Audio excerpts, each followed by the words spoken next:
So a quick look at TJ Dillashaw versus Henry Cejudo.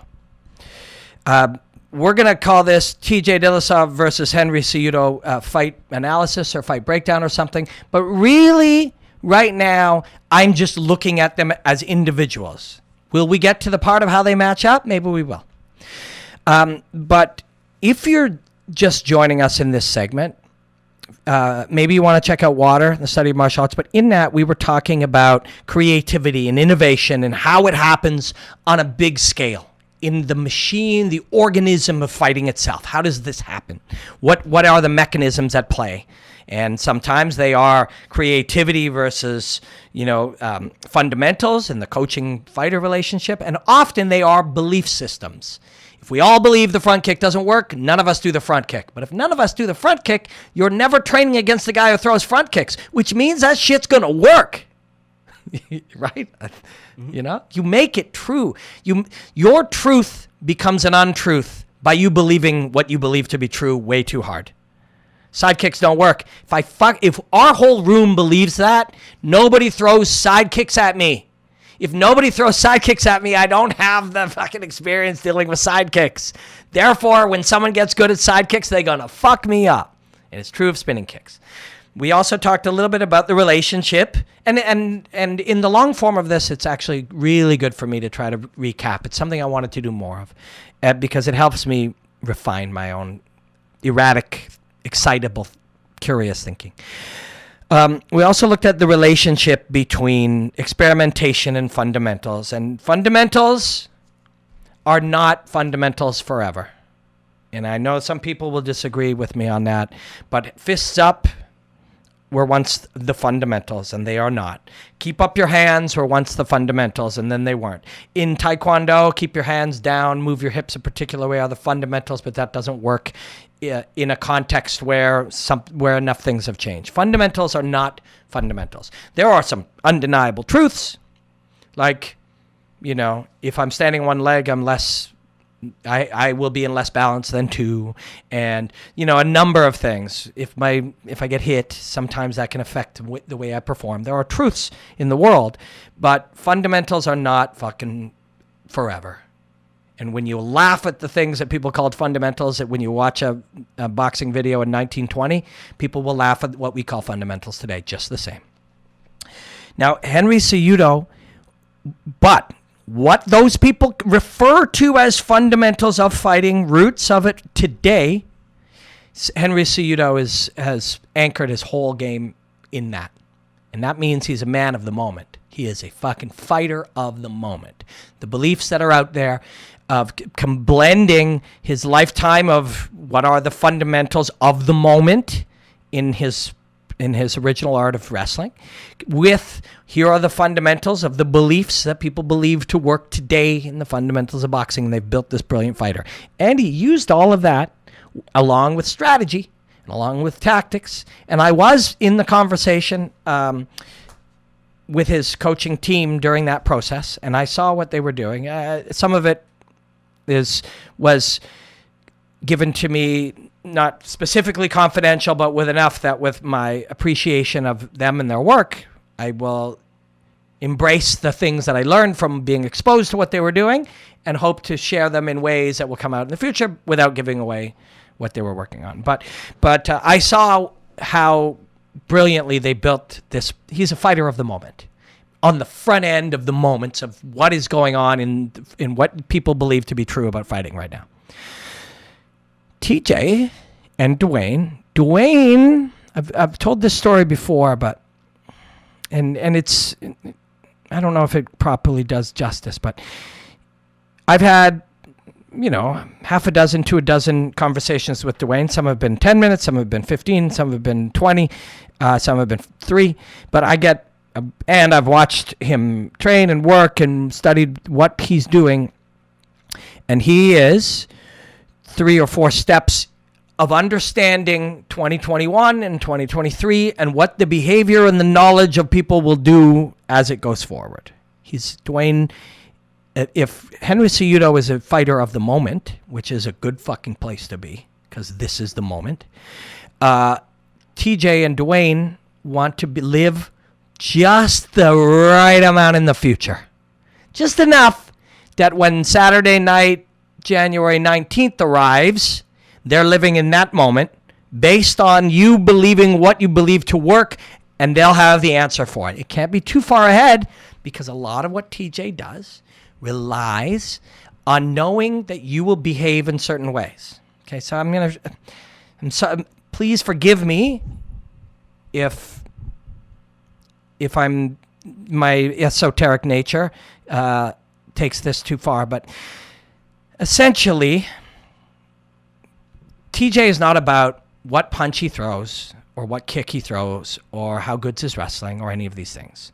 What TJ's game is predicated, or one of the aspects TJ's game is predicated on, is the fact that he will create a behavior from you that is the wrong behavior. And now, Demetrius Johnson also is predicated on that as well. And Henry beat him. Okay? Henry beat that man. And that's an incredible accomplishment. So let me do my best here to try to make sense of it. Demetrius, when Demetrius does an action, there are some logical reactions that you will make. And he creates an action where most of your reactions are either incorrect or predictable enough that he has an answer for it. I'll give you the simplest one. And this is something that Henry handled incredibly well. And just because I say it out loud and somebody else hears it doesn't mean they can beat Demetrius Johnson. Lots of people know this. Lots of them. And that's all, I think, something very important to understand often is when you hear people give something, piece of information that you hear or see, don't think that that's your answer to how to beat these guys. Most of these things that Joe will say in a broadcast, or you'll hear on his or somebody's podcast, or Dominic Cruz will notice in somebody, or I'll say that I've seen. These are not unknown to the opponents. They are known. They're just unknown to us until you know them. But the coaches and the fighters know fucking millions of things you've never heard of. So when you hear it for the first time, doesn't mean it's new. It just means it's new to you. So Demetrius, a very common thing that he will do, when the speed at which things are moving, he'll see actions in a very comfortable way that are he doesn't panic. Wherever you are, if we're not certain of what to do, or we've moved into some other things, or at some chosen moments, he will simply, when he's safe to do so, give you a quick push. Okay? This is just one example. He has thousands. Give you a quick push. When he pushes you, and he's not the only one who does this. It's very common. It just happens so fast. You have to spend a lot of fucking hours watching videotape very slowly like I do to see some of these things. Little push. What do you do? What are your two reactions? Mark, what would be your two reactions if I pushed you in the chest? Push back. Yeah. What's the other one? Square up. Move away. Yeah. Right? You either move away or you push back. And fuck, I don't care how much you train. Like, can you think of even in the quick moment having any reaction other than those two? No. Like, it's fucking natural. Would it be possible that you turn one shoulder, which would be the best reaction, although he's ready for that one too. Those are the two main reactions, but the 1 in 100 other reactions or trained reactions, if you were to face him, he would be ready for those. But could you drop down? Could you respond with a punch? Fuck, it's so rare. It's not common. It will become common as more people, younger fighters are seeing things in ways that older fighters never did. They're using resources. Fucking Izzy Adesanya, when I chat with him, he's liking every one of my Instagram videos. Every fucking one. And my friend Lawrence Kenshin's and all these other, because why? And I sent him a message one day. I'm like, dude, thank you so much for fucking, and he left a comment or two. He goes, man, I'm learning everything from everybody that has knowledge. Well, shit. That's special. That's fucking special. And I'm not just saying that because I'm deeply fucking complimented. But what the fuck is this guy doing? He's in the gym. He's training. He's cutting his weight. And while he's on Instagram, he's not looking at hot girls. He's human. He probably looks at other things he's interested in. Presumably attractive females is one. But he's looking at fucking, Lawrence Kenshin's breakdown video or Robin Black's breakdown video. That's fucking special.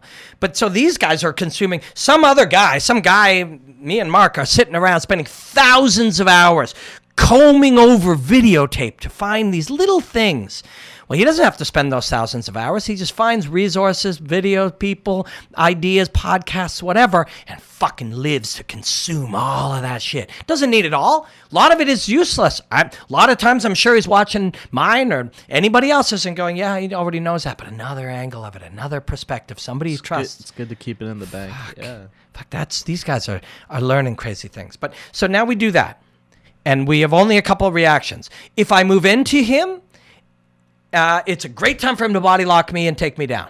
If he body locks me and something doesn't work, or he does as he body locks me, I have a reaction. Well, now he catalogs that reaction. The next time, body lock, that reaction's bad. Or he moves away. Great. He can choose to move away as well. Safety, fight from the outside. Or as you're moving away, he can hunt you. Right? It's very simple. Thousands of these.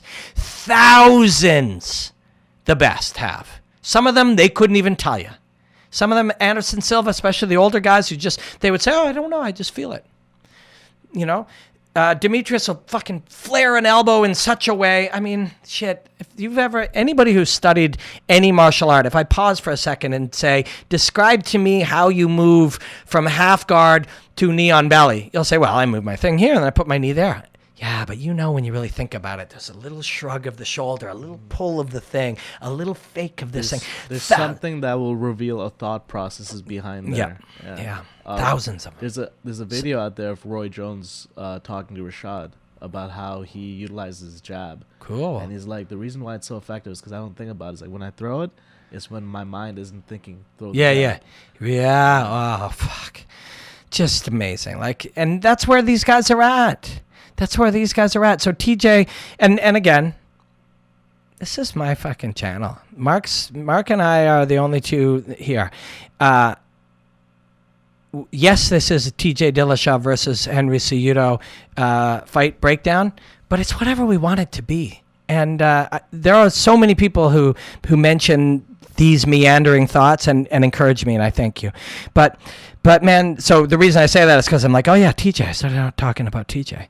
Well, I mean, those little assessments, those little moments of information, most of the great fighters in the past, or many of them, they can't even tell you which ones. Under here, I move my shoulder. If the guy responds this way, I do this. If he responds, they're so subtle and there's so many. Demetrius and Matt Hume will have identified those, and TJ and Dwayne are creating ones in ways just by understanding the reactions of other people. But here's the thing, this is what I was starting at the beginning. If you're too far ahead, like if TJ Dillashaw tries to fake out Mark, he'll get none of the responses that he wants, right? Yeah. Because his faking is based on the fact that Mark wants to do the right thing. Mm-hmm. Mark doesn't know what the right thing to do is. If he sees TJ Dillashaw moving at him, he'll probably freeze, which will be fine, and he gets kicked in the head. But in general, if you want to predict Mark's behavior, you got to understand what he'd actually bite, which is why, I know, you remember, what's the guy who took out CM Punk the first time? Mickey Gall. Mickey Gall. Go back and watch this, baby. This is brilliant. Brilliant! So do you remember when Mickey Gall took him down? Yeah. Do you remember how it worked? I don't remember it specifically, but I remember he shot him. So CM Punk. When CM Punk swung, yeah. So CM Punk, this is no insult, and nobody should insult him. He went a lot further than 99.99% of people who say, "Man, I want to be a UFC fighter." Now, of course, he had different ways in, but he didn't have to do it. But very inexperienced, so inexperienced that what would not have worked on CM Punk. Because he's not experienced enough to react to a subtle thing. So Mickey Gall honestly comes out like this. Do you remember? Yeah. Made it, yeah. But that was so brilliant. And not everybody would have got it. And I'm not saying he came up with it or he understood this on this level, although he very well might have. Could have been a key coach. Could have been something he did. I'll tell you, and again, I'm thinking of Duke for some reason, although Duke was in the other corner. But if Duke had a guy who was, and Dwayne is another example of this, or a lot of these great guys, who was fighting a guy who didn't have a lot of experience, they'd say, and they come out and they say, let's go out and fake a right hand to get him to swing at us or react, and then let's drop down and freeze him up there. And somebody came out and they faked something, they'd be like, no. This is a very inexperienced guy. We need to fake big time, right? So that's an example of, if we went too far with our knowledge of how to elicit a response from our opponent, it would fail. We have to dial it way back. And that's where Dwayne and TJ are at. When you talk to Dwayne and you get a little insight, he's fucking made the iPhone 16.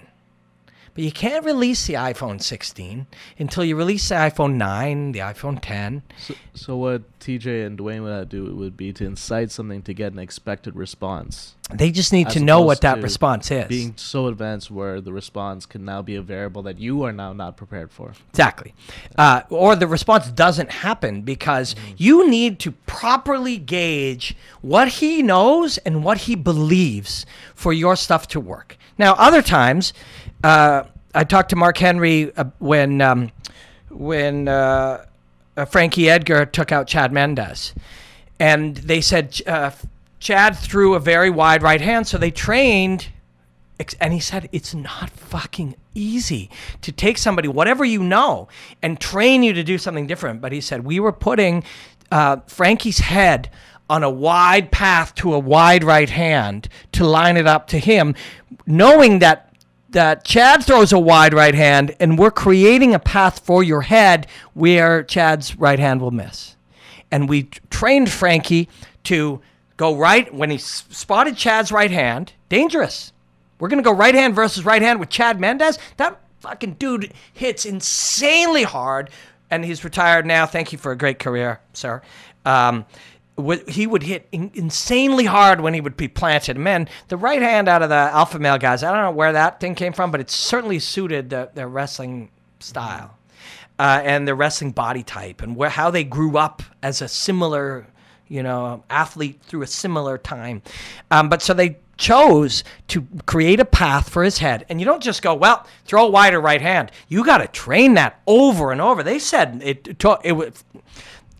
Coach Henry told me it took a lot of work, but it was because they were able to say, he's been doing this. Let's create first, we have to believe he'll keep doing that. Dangerous, because what if somewhere in the process, Chad Mendes is like, let's throw an even wider right hand. Why don't we, or just starts doing it. Not even a conscious decision. Through his training, his right hand gets wider and wider and wider, and we've prepared a right hand to counter Chad's right hand and go, heat versus heat, and he changes, he fucking drills us. This is the game. But better, or in this case, there's no better. It worked perfectly. It took him out in fucking a minute, and a fantastic fighter in Chad Mendes was able to get him out of there quickly because of this work they had done. But another thing that in some cases can be even better is make him throw what you want him to throw. And that's what TJ does. That's what Dwayne's game. But what Dwayne's so far ahead, because you talk about Izzy being obsessed and consuming this. Dwayne is obsessed. The guys on the front end, and again, same thing. You'll get compliments and thoughts and have conversations with these guys on the front end, but they're not consuming my shit or your shit or the front shit. They're innovating.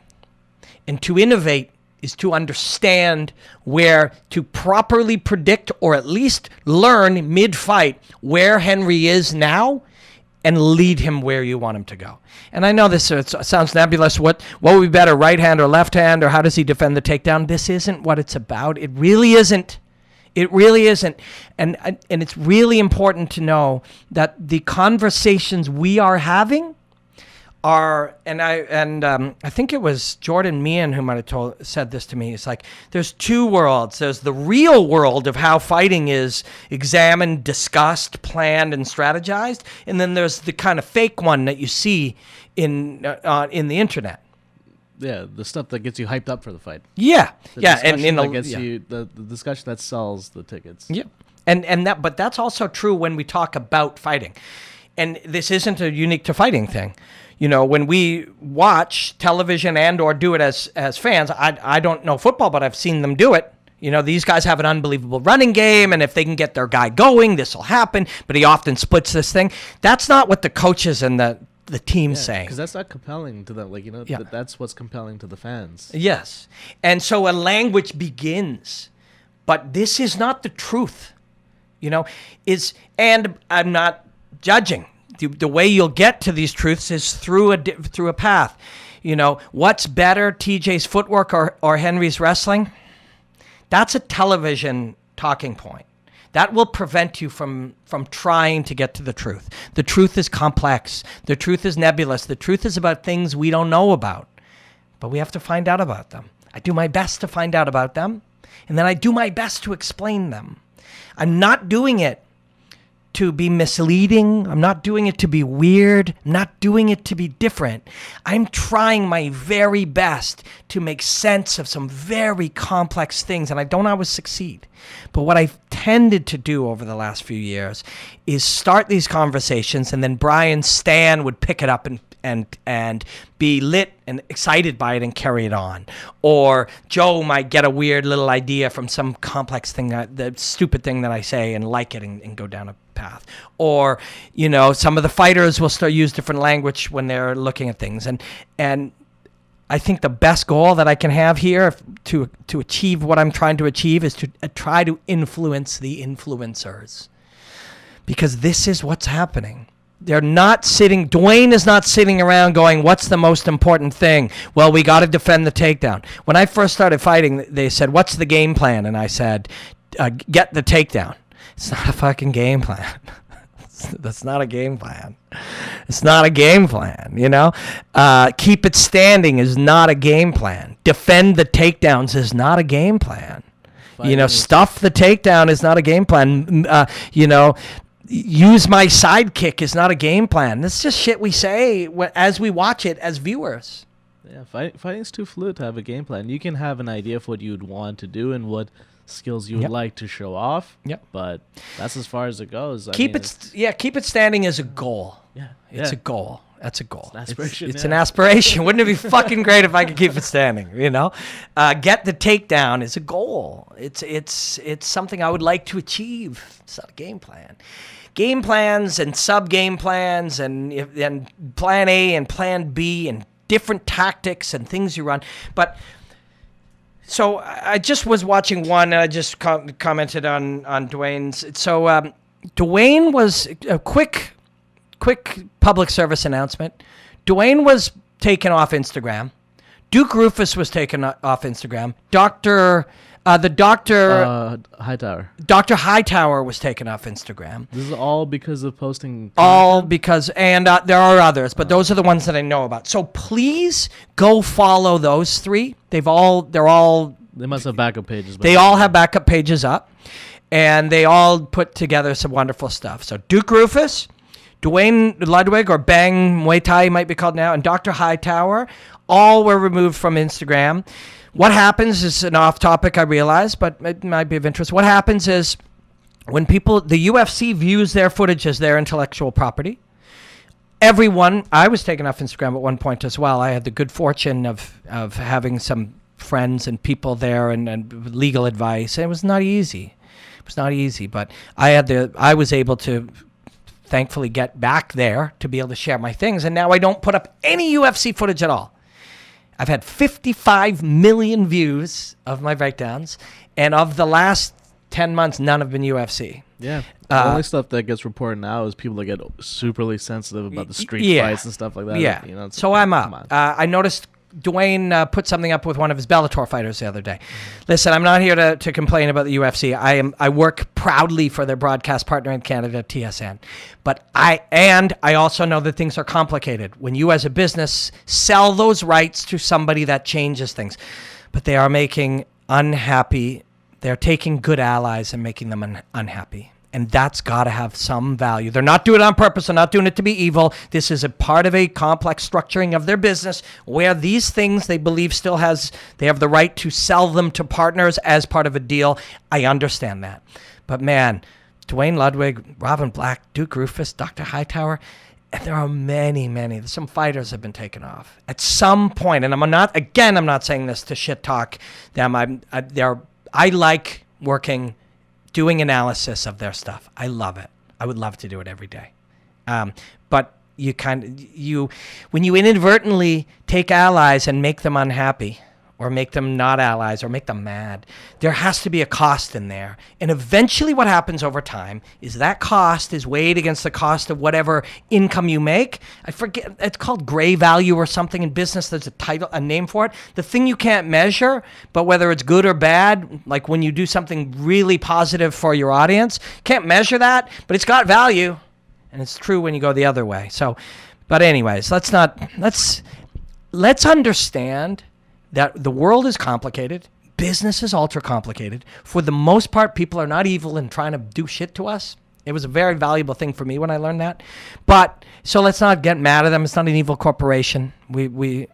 Corporations inherently are not positive in a lot of cases, but that's a whole separate conversation. But Duke Rufus, Dwayne Ludwig, Dr. Hightower, please go follow them. But so Dwayne the other day was showing something that Aaron Pico did to set up a body shot, and it was off this kick and or punch. Yeah, kick. So we throw a kick, and obviously I look stupid sitting down doing it, but I'm doing it for the idea of it. We throw a kick, and as we throw that kick, our shoulder also moves forward. Now, we step back with the leg, but not the shoulder. What does that do? Keeps this side of the body loaded to murder you with the liver shot. Simple.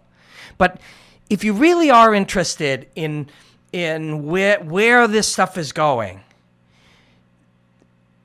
I was going to say, like, you can follow some of these people on Instagram, but the truth is you already are. You follow Michael Chandler on Instagram. Follow Michael Chandler on Instagram. You're seeing what Michael Chandler is doing. You follow Dwayne Ludwig on Instagram. Now, Dwayne's only showing you what he's willing to show you because he's fucking way too smart to give it away. But he's showing you the iPhone 10. He's got the iPhone 16. You see Duke Rufus on there. Not only do you see how he's training, but you see the philosophies of how he works with his people. This is where the truth lies. This is the beauty of our day.